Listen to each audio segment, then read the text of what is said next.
नमस्कार दोस्तों, MS classes में हम लोग का फिर से एक बार स्वागत है। तो जैसा कि दोस्तों आज के वीडियो में हम लोग जानेंगे, ये वीडियो दोस्तों एलएलबी 3 फर्स्ट सेमेस्टर के स्टूडेंट के लिए है, जो कि और बाकी अदर जो भी कॉमर्स के स्टूडेंट हैं उन लोग के लिए भी है, क्योंकि कॉमर्स के स्टूडेंट को ये काम आता है, तो इसलिए मैं बता रहा हूँ। तो ये दोस्तों है क्या है, ये contract law, Indian contract law जो है 1872 मतलब भारतीय संविदा अधिनियम 1872 से ये दोस्तों आप लोग का है कॉजी कॉन्ट्रैक्ट, जो कि मोस्ट इंपॉर्टेंट है दोस्तों, मोस्ट इंपॉर्टेंट। इससे एक क्वेश्चन बनेगा ही बनेगा।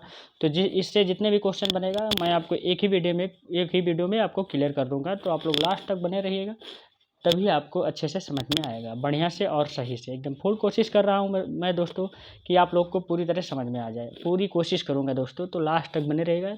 चलिए स्टेप बाय स्टेप करके मैं आपको बताता हूँ सही से क्या चीज़ है वास्तव में ये कॉजी कॉन्ट्रैक्ट। प्लस जो है कल्प संविदा इसे भी कहते हैं, और इसे संविदा सादृश्य भी कहते हैं। ये इसमें जो है सेक्शन 68 से लेकर के 72 तक है। ये पार्ट फर्स्ट है, इसमें 68 से लेकर के 72 तक सेक्शन जो है, धारा इतना तक इसमें है आपके कॉजी कॉन्ट्रैक्ट में। तो बाकी अब चलिए देखते हैं कि इसमें क्या क्या है। धाराएं मैं आपको बता देता हूँ। तो ये 68 है दोस्तों, आवश्यकताओं की पूर्ति, जो कि आवश्यकताएं जो नहीं होती है उसके द्वारा पूर्ति। मैं अभी आगे नीचे आपको पूरी तरह डिटेल्स में बताऊंगा। बाकी मैं इसकी जो है मेन पॉइंटें मैं आपको बता दे रहा हूँ क्या क्या है। अब सेक्शन 69 है जो है किसी हितबद्ध व्यक्ति द्वारा भुगतान, और इसके बाद सेक्शन 70 है आपका निःशुल्क ना होने वाले कार्य का लाभ उठाने वाले व्यक्ति का आभार। दोस्तों बहुत इंपॉर्टेंट है ये सेक्शन। चलिए स्टेप बाय स्टेप। ऐसे दोस्तों इंग्लिश वाले भी, अगर इंग्लिश में दिक्कत हो रही है तो इंग्लिश वाले भी कमेंट करेंगे, मैं आप लोग को इंग्लिश में भी बना करके वीडियो प्रोवाइड करूँगा और नोट्स भी प्रोवाइड करूँगा। अगर कोई दिक्कत होगी तो मुझे ज़रूर संपर्क करिएगा। बाकी और चीज़ें हैं तो कमेंट बॉक्स में कमेंट जरूर करिएगा। बाकी एक बार हिंदी में आप लोग समझ जाएंगे तो इंग्लिश वालों को उतना दिक्कत नहीं होगी, बना करके लिख सकते हैं। चलिए जो उसको ट्रांसलेट करके, वस्तुओं का सेक्शन 71 है वस्तुओं का प्राप्तकर्ता। इसके बाद 72 है आपका भूल या परपीड़न, यही 72 तक है। इसमें 68 से लेकर के 72 तक हमको पढ़ना है। ये आप लोग को पढ़ना तो अच्छे से पढ़ना क्या चीज़ है क्या नहीं है वास्तव में। तो चलिए स्टेप बाय स्टेप करके मैं आपको बताऊंगा। बाकी पहले बताने से पहले मैं आपको समझा दूं कि ये कॉजी कॉन्ट्रैक्ट वास्तव में क्या है, कल्प संविदा क्या है। तो जैसे कि आप लोग मान लीजिए कि जो है आप फ्लिपकार्ट या अमेजन जो भी है, मतलब अमेजन या और भी जो भी कॉमर्स साइटें हैं उससे आप लोग शॉपिंग कर रहे हैं। तो शॉपिंग करने के बाद जो है ऑनलाइन शॉपिंग करते हैं। इसके बाद पैसा भी आप लोग पेमेंट कर देते हैं। अब पैसा पेमेंट करने के बाद फिर मान लीजिए कि डिलीवरी बॉय जो है आपके घर पर ना आकर के आपके पड़ोसी के घर पर ला करके आपका डिलीवर कर देता है आपका सामान। अब आपका सामान डिलीवर कर देता है, फिर इसके बाद आपके मोबाइल पे एक मैसेज आता है कि आपका सामान डिलीवर हो चुका है। ध्यान से समझिएगा मेरे दोस्त, यही आपको समझ में आ जाएगी कि क्या चीज़ है। तो आपके मैसेज आ रहा है आपके फ़ोन में कि आपका सामान डिलीवर हो चुका है। अब आप तो जो है पूरी तरह जो है सोचते हैं कि मुझे तो सामान मिला ही नहीं, तो ये सामान कैसे डिलीवर हो चुका, तो मेरा सामान मिला किसको आखिर में। तो आपके मन में ये विचार आ रहा होगा। लेकिन फिर जो है डिलीवर हुआ, उस वक्त आपके दिमाग में चलता है कि मैं फ्लिपकार्ट या जहाँ से भी आप सामान मंगाए हैं उसको कॉल करते हैं। क्या करते हैं, आपके माइंड में फिर आता है कि लाइए मैं एक बार कॉल करता हूँ इस कंपनी के पास कि वास्तव में ये सामान कहाँ दिया, या डिलीवरी बॉय जो भी है आप मतलब वो उसका नंबर आता है, नंबर पे आप कॉल करेंगे, या कंपनी पे डायरेक्ट जाता है तो कंपनी पे करेंगे। तो कंपनी जो है जो आपका सामान डिलीवर करेगा वो कंपनी उस लड़के के पास या जो भी रहेगा उस व्यक्ति के पास जो है वो कॉल करेगा। तो आपके मन में आता है तो फिर आप कॉल करते हैं।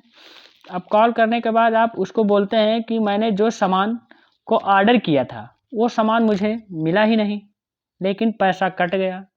अब क्या करते हैं आप लोग, फिर जिस कंपनी से आपने ऑर्डर मंगाया होगा उस कंपनी के डिलीवरी बॉय से पूछा जाएगा कि क्या वास्तव में आपने ऑर्डर किया कि नहीं किया।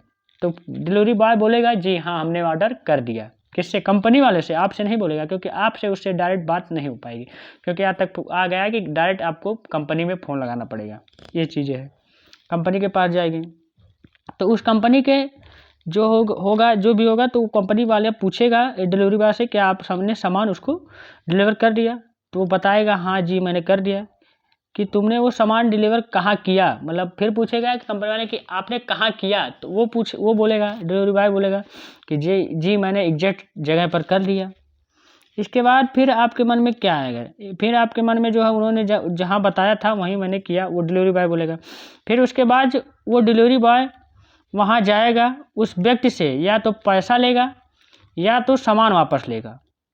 तो यह कॉजी कॉन्ट्रैक्ट कल्प संविदा से होता है दोस्तों। ये अगर कॉजी कॉन्ट्रैक्ट है, कल्प संविदा यहाँ आप लोग की लागू होगी, क्योंकि वो जो भी सामान लिया रहेगा, आपका सामान जो रहेगा कोई आपके पड़ोस का लिया रहेगा, तो वो डिलीवरी बॉय जाएगा वहाँ, कंपनी द्वारा भेजा जाएगा, तो वहाँ जो है वो सामान लेगा, या तो सामान अगर यूज कर लेंगे तो उसका वो पैसा देंगे, फिर आपके जगह पर आपको दिया जाएगा, आपका हक बनता है। बस अब आप लोग जहाँ तक है कि समझ चुके होंगे कि क्वाजी कॉन्ट्रैक्ट वास्तव में क्या है।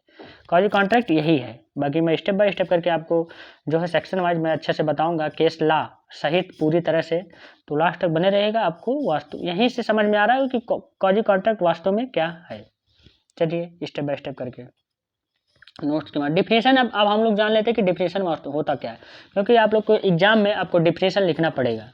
अगर आपका जो है रिटन एग्जाम होता है थ्योरी बेस्ड, तो आपको डिफिनेशन याद करना पड़ेगा। बाकी डिफिनेशन याद जरूरी भी है, क्योंकि आपके एमसीक्यू वाले भी पैटर्न में पूछ सकता है। देखिए कि इसका डिफिनेशन किसने दिया किसने नहीं दिया, ऐसे क्वेश्चन बनते हैं। मैं आपको तो चलिए, किसी दो व्यक्ति के बीच कॉन्ट्रैक्ट हुआ है और कोई तीसरा व्यक्ति उसका फायदा ले लिया हो। देखिए सीधा सिंपल मतलब निकल रहा है, उसी एग्जाम्पल से आपको सिंपल मतलब निकल रहा है कि दो लोगों के बीच में कोई कॉन्ट्रैक्ट हुआ है और बाकी उस दोनों लोगों के बीच में तीसरा कोई आकर के उसका फायदा ले रहा है।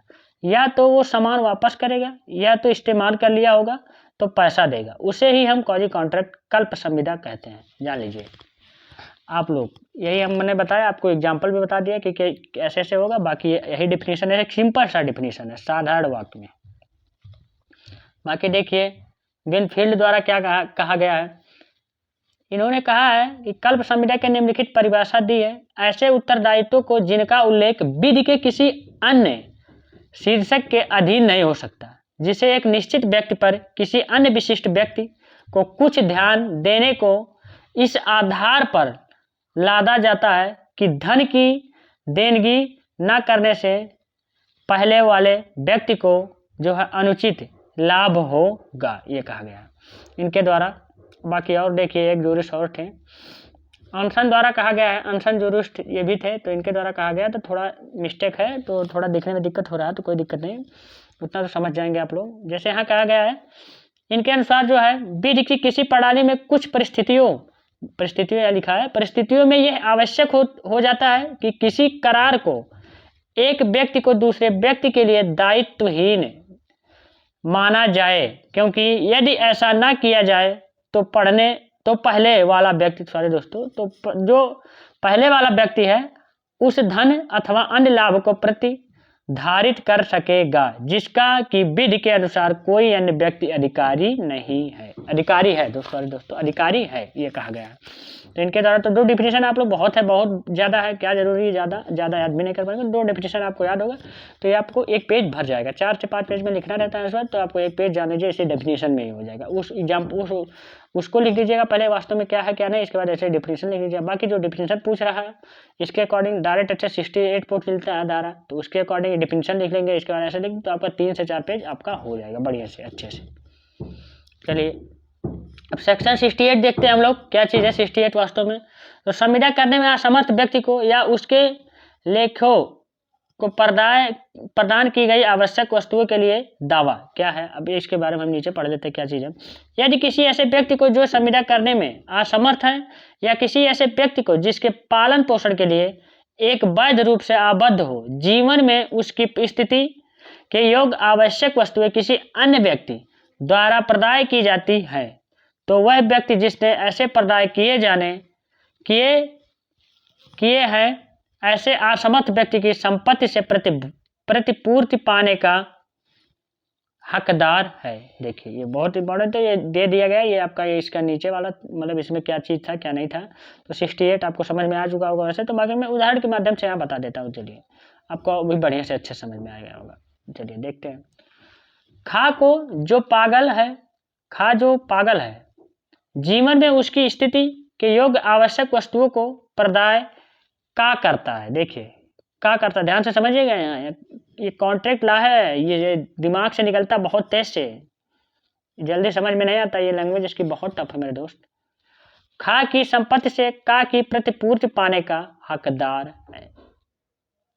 तो आप लोग समझ चुके होंगे, एक बार आप लोग भी पढ़ लीजिएगा अच्छे से बढ़िया से कि उसका हकदार है। बाकी एक एग्जाम्पल और बता दे रहा हूँ, अभी आपको पूरी तरह डाउट क्लियर हो जाएगा।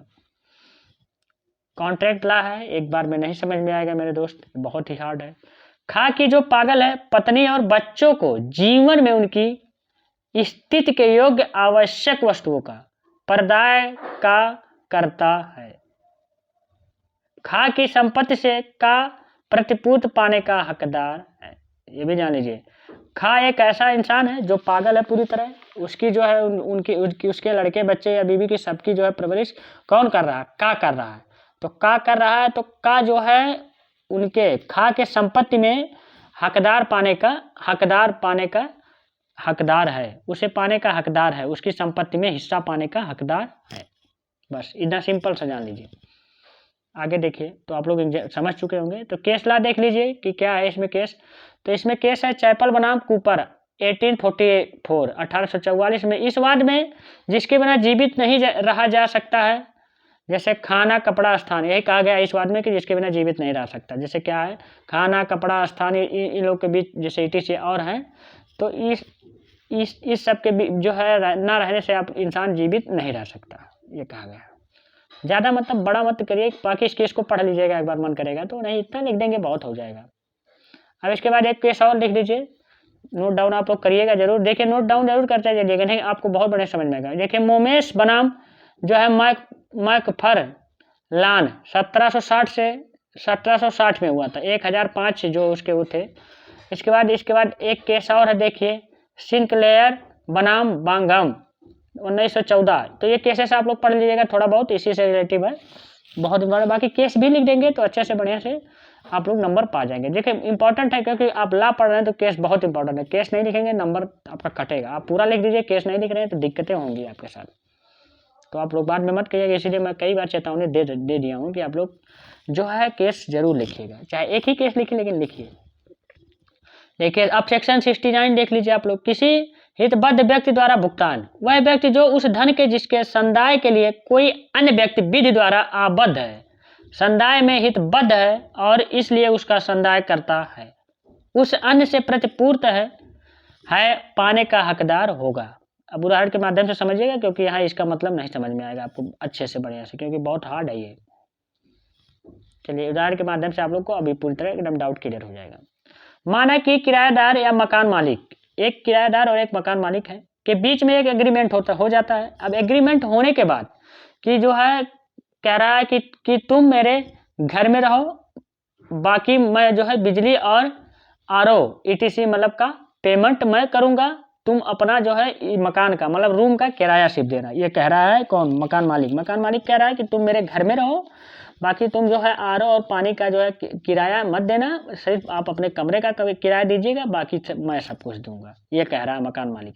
इसके बाद कुछ दिनों के बाद किसी कारण बस मकान मालिक बिजली का भुगतान नहीं करता है। देखिए कुछ उसके कारण हो गए, कुछ दिक्कतें आई होंगी, तो वो मकान मालिक जो है बिजली का भुगतान नहीं कर पाता। उसके बाद जो है बिजली ऑफिस से एक नोटिस आती है कि तुम्हारे इतने दिनों से पैसा बकाया है, अगर तुमने इस 10 दिन के अंदर नहीं दिया तो तुम्हारे बिजली के तार काट लिए जाएंगे, मतलब काट दिया जाएगा कनेक्शन। देखिए मैं एकदम देहाती भाषा में आपको बताया हूँ लैंग्वेज अच्छे से। अगर बिजली काटने से पहले किराएदार वो पैसे जमा कर देता है तो वह मकान मालिक से वापस लेने का पूरा हकदार उसे है। जैसे उस समय मकान मालिक के पास अगर पैसा नहीं है, अगर क्योंकि वहाँ रह रहा है, तो उसका हकदार उसका वो बनता है कि अगर वो दे सकता है प्रेजेंट टाइम में, फिर बाद में मकान मालिक से ले सकता है, ये भी हकदार है। ऐसा नहीं है कि नहीं ले सकता, ले सकता है, ये चीज़ें इसलिए कहा गया। देखिए क्योंकि प्रॉब्लम उसको होगी, वहाँ जो भी मकान मालिक जो किराएदार रहेगा उसको भी प्रॉब्लम होगी, लाइट नहीं आएगी, दिक्कतें होंगी, प्रॉब्लम होगी, इसलिए वो अगर दया खा करके दे भी देता है अच्छे से बढ़िया से, तो वो हकदार है, लास्ट में उनसे ले सकता है मकान मालिक से, या किराए के रूम में काटे चाहे जैसे काटे, वो उसकी मर्जी। अब सेक्शन 70 देख लीजिए। निःशुल्क न होने के कार्य का लाभ उठाने वाले व्यक्ति का आधार। देखिए अब ये इसका मतलब, जहाँ की कोई व्यक्ति किसी अन्य व्यक्ति के लिए कोई बात या उसे किसी चीज का प्रदान अनुग्रहित करने का आशय न रखते हुए विधि पूर्वक करता है और ऐसा अन्य व्यक्ति उसका पालन उठाता है, उसका फायदा उठाता है, सॉरी दोस्तों, उसका फायदा उठाता है, वहाँ वह जो है पाश्चात्य कथित व्यक्ति उस पूर्व कथित व्यक्ति को ऐसी की गई बात या परिदत्त चीज के बारे में प्रतिकर देने या उससे प्रत्यावर्तित करने के लिए आबद्ध है। बहुत हार्ड लैंग्वेज है दोस्तों, हिंदी में तो बहुत दिक्कतें होती है, हिंदी में तो सही से पढ़े ही नहीं मिलता, ये दिक्कतें होती है। तो बहुत हार्ड लैंग्वेज है, सही से आप हिंदी इंग्लिश दोनों में आप लोग कोरिलेट करिएगा। आप लोग अगर बेराइट रखे हैं तो अच्छे से उसको दोनों को पढ़िएगा, क्योंकि मैं ऐसे ही पढ़ता हूँ। बाकी मैं बताएं बेराइट कैसे पढ़ेंगे, आप लोग वीडियो में जा करके देख लीजिएगा अच्छे से क्या क्या चीज़ें पढ़नी है। बाकी आगे देखिए केस लाइन्स में देख लीजिए आप लोग, इसमें कोई एग्जांपल नहीं, जो फर्स्ट वाला एग्जांपल था वही एग्जांपल इसमें आ गया, जो मैंने डिलीवरी बॉय के बारे में बताया था कि ये डिलीवरी बॉय या नहीं, तो वही एग्जांपल जहाँ तक इसमें काम। देखिए पीसी बाध्यता बनाम आपका स्टेट ऑफ पंजाब AIR 1987। इस बात में प्रतिवादी वन सेवा में जो एक फॉरेस्ट ऑफिसर था सफल अभ्यर्थी चुना गया था और राज्य के खर्चा पर जो परीक्षण करता था, वो अपना परीक्षा की तैयारी करता था, ट्रेनिंग ले रहा था। वह IPS की अधिकारी के रूप में नियुक्त हो गया और होने के बाद ट्रेनिंग केंद्र छोड़ दिया। जैसे ही उसने पद संभाला, राज्य सरकार ने ट्रेनिंग पर उसे खर्च जो हुए थे, जो खर्च किया था राज्य सरकार गवर्नमेंट, वो जो है उसके जो है वेतन से काटने लगी। तो इन्होंने जो है एक मतलब इन्होंने कहा कि ऐसा क्यों हो रहा है, इन्होंने वाद दायर किया इसी के कारण कि जो है, लेकिन तब भी जो है इनको कहा गया है कि सेक्शन 70 के अंतर्गत राज्य सरकार परीक्षण जो है के समय खर्चवादी से प्रति कर वसूल कर सकती है। ये जान लीजिए, मोस्ट इंपोर्टेंट सेक्शन 70 लगेगा यहाँ। और एक कैसे डी बनाम जो है हार्डी दिया गया है, कुछ ऐसे 1853 है, ये भी मोस्ट इंपोर्टेंट है, नोट डाउन कर लीजिए। बाकी और कुछ नहीं, आप सेक्शन 71 देख लीजिए। इतना ही लिखेंगे, ऐसे ही आप लोग नंबर बहुत अच्छे से पाएंगे, वास्तव में कोई नंबर काट ही नहीं सकता। बाकी एक बार मन करेगा कि बुक है आपके पास तो पढ़ लीजिए, जो भी है प्रतिशुद्ध सीरीज है तो उससे मत पढ़िएगा, वो तो थोड़ा अजीब ही टाइप का है। वस्तुओं का प्राप्त करता, बाकी पास होना तो पढ़ सकते हैं, ऐसी कोई बात नहीं। अन्य का माल पढ़ा जाता है और उसे अपनी वह व्यक्ति जो किसी अन्य का माल पढ़ा जाता है और उसे अपनी अभिरक्षा में लेते हैं, उत्तरदायित्व के अधीन है, जिसके अधीन प्रति उपनिधित होता है। देखिए बहुत हाई फाई इसका जो है एक एक वर्ड बहुत कठिन है। चलिए मैं उदाहरण के माध्यम से समझा रहा हूँ। देखिए किस ला के माध्यम से। देखिए यूनियन ऑफ इंडिया बनाम ITC लिमिटेड AR 1993 के बाद में कंपनी वालों ने उत्पादक शुल्क ज़्यादा पेमेंट कर दिया था। जब उन्होंने उत्पादन शुल्क मांगने के लिए कहा, तब उन्होंने उनके ध्यान में आया कि उत्पादन शुल्क ज़्यादा दे दिया है मैंने। फिर उन्होंने उस जो है प्री पेमेंट में केस किया, तब जो एक्स्ट्रा मैंने उत्पादन में दिया था वो वापस चाहिए मुझे। इस केस में ऐसे कहा गया। निचले अदालत वालों ने इस केस को खारिज कर देते हैं, इस आधार पर करते हैं कि जो लिमिट है कि एक लिमिट होता है कोई भी केस दायर करने की, इतना टाइम में आप डाल सकते हैं, तो आप इतने दिन तक इस केस को जो है फाइल कर सकते हैं, ये टाइम दिया जाता है। तो वो लिमिट आपने खो दिया, वो लिमिट आपने कहीं ना कहीं खो दिया। जैसे कोई चीज़ आपके पास लिमिट होती है, कितना आपको कैपेसिटी है, कितना आपको खाना खाना चाहिए, तो आप उससे ओवर करेंगे तो क्या होगा, तो वो लिमिट क्रॉस कर जाएंगे तो आपकी तबीयत खराब होगी। तो ऐसे इसमें है, इस बेस पर आपको पैसा नहीं मिलेगा। फिर जब केस उच्चतम न्यायालय में पहुंचा कि अगर व्यक्ति ने या कंपनी ने अगर पैसा एक्स्ट्रा दे दिया है, तो यह बात नहीं बनता है कि आप उस बात को परिसीमा लिमिटेशन एक्ट की तरह उसको आप कैंसिल कर दें। उसको दो हीन ऐसा नहीं होता। कार्य टाइम बीत जाने पर आप बाध्य हैं कि जो एक्स्ट्रा पैसा आए आपने ले लिया है तो वो वापस कीजिए, ये कहा जाता है उच्चतम। देखिए हाई कोर्ट जो है कहती है इसमें, बाकी जो आपको डिस्ट्रिक्ट कोर्ट में गया था तो वहाँ सब लोग खारिज कर दिए थे टाइम के अकॉर्डिंग। अब आगे देखिए 72 सेक्शन 72 भूल या परपीड़न। किसी व्यक्ति को भूल से या परपीड़न के अधीन धन संदत्त किया गया है या कोई चीज प्रदत्त की गई है, उसे उसका संदाय या वापसी करनी होगी।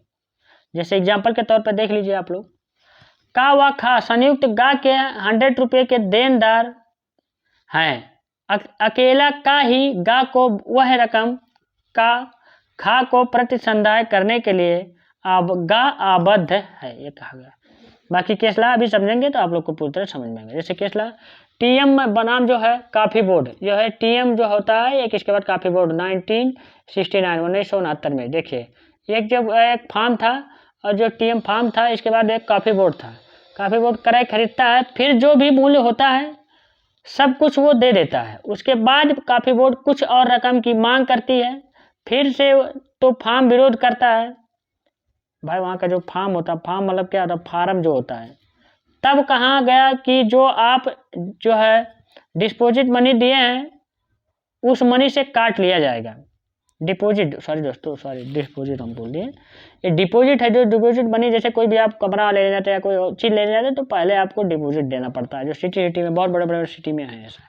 न्यायालय ने निर्णय दिया कि जो कंपनी जो है कर्ज दी है वो रकम वसूलने की हकदार है, ये जान लीजिए। तो दोस्तों यही है आपका एग्जाम। तो जहाँ तक आपको समझ में आया होगा, तो बाकी यहीं तक था। तो जहाँ तक मैंने पूरा कोशिश किया कि आपको पूरी तरह समझ में आ जाए। बाकी कोई चीज़, कोई दिक्कत, कोई प्रॉब्लम हो रही है तो आप लोग कमेंट बॉक्स में कमेंट करके मुझे ज़रूर बताइएगा। मैं आपको फिर एक बार कोशिश करूँगी अच्छे से समझ में आएगा। बाकी व्हाट्सअप नंबर सब कुछ दिया है, टेलीग्राम चैनल लिंक भी दिया है, उसको ज्वाइन करिए। बाकी इंस्टाग्राम आईडी भी दिया गया, अगर आप लोग इंस्टाग्राम आईडी चलाते हैं तो मुझे ज़रूर फॉलो करें। जो है सूरज कुमार यादव है करके इंस्टाग्राम आईडी, MKUMS लिखा है ए के दर पे, तो वहाँ कन्फ्यूज मत होइएगा, मुझे फॉलो जरूर करिए। तो थैंक यू दोस्तों। अब हम लोग मिलेंगे नेक्स्ट वीडियो में नेक्स्ट पार्ट के साथ। आप लोग अच्छे से रहिए, बढ़िया से रहिए, और आई होप है कि आप लोग की पढ़ाई अच्छी होती होगी, और मैं आशा भी करता हूँ कि आप लोग अच्छे से पढ़िए, बढ़िया से पढ़िए, और नंबर भी अच्छा लाइए। सेमेस्टर एग्जाम की जी जान से तैयारी करिए। बाकी जो भी अपडेटेड आएगी मैं आपको बताऊँगा। तो थैंक यू। हम लोग मिलेंगे नेक्स्ट वीडियो में नेक्स्ट पार्ट के साथ। एंजॉय करिए।